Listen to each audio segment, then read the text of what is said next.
There are two sides to coming to terms with an idea that's uncomfortable, unpleasant, or frightening. One is the intellectual side, the facts, the logic, etc. The other is the emotional side. I'm making this video to address a few of the basic mathematical foundations for what I believe will be the greatest collapse in history. This video is a precursor and in fact a prerequisite for my next video, which will be attempting to get the message across on a more emotional level. Alright, so let's start with the basics. Fact number one. The U.S. imports about 66% of its oil. And this is common knowledge. Fact number two. 70% of that oil is used for transportation. Also common knowledge. Fact number three. The U.S. dollar is not backed by anything physical. It's backed by debt originating from the issuance of bonds. Fact number four. The U.S. debt, currently over $14 trillion, but growing, cannot be paid back. And the rest of the world knows this. Fact number five. Oil is currently only sold on the global market in U.S. dollars. And this is due to a set of agreements between the U.S. and OPEC. However, this doesn't just affect OPEC. When Canada buys oil, they buy it in dollars. When France buys oil, they buy it in dollars. This particular situation is often referred to as the petrodollar status. Fact number six, the necessity to have dollars in order to purchase oil on the global market creates the demand for the dollar.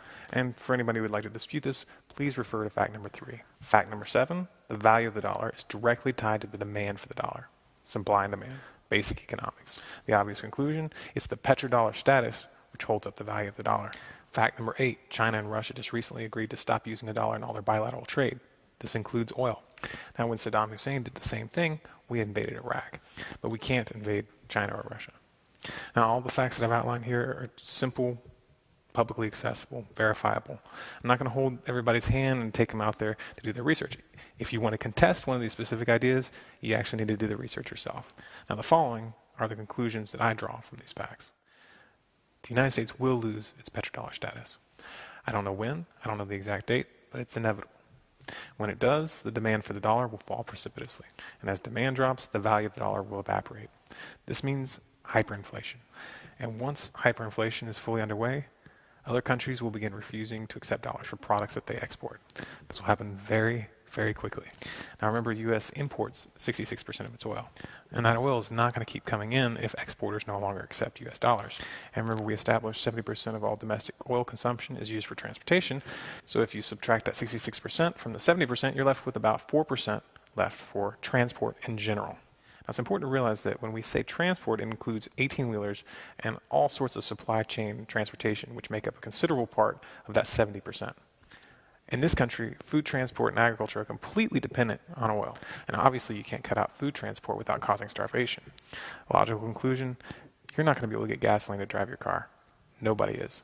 However, even cutting back all individual car usage to zero will not be enough to prevent catastrophe. And here's why. Agriculture, as we currently practice it in the U.S., is completely dependent on a constant stream of inputs which require transportation, especially the animal industry. Take, for instance, a chicken farm. The farm normally gets deliveries of corn or other feedstocks on a regular basis.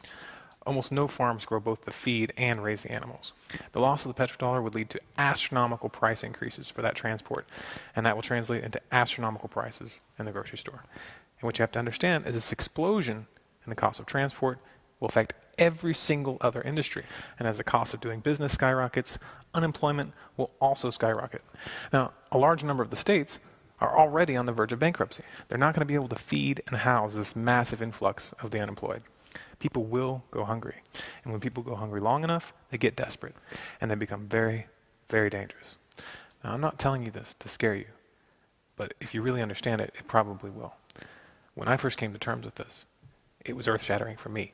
And it's no exaggeration to say that I hardly slept for weeks. But at a certain point, you have to make a decision to put your fear aside and start getting ready. Some things we can't change, but some things we can.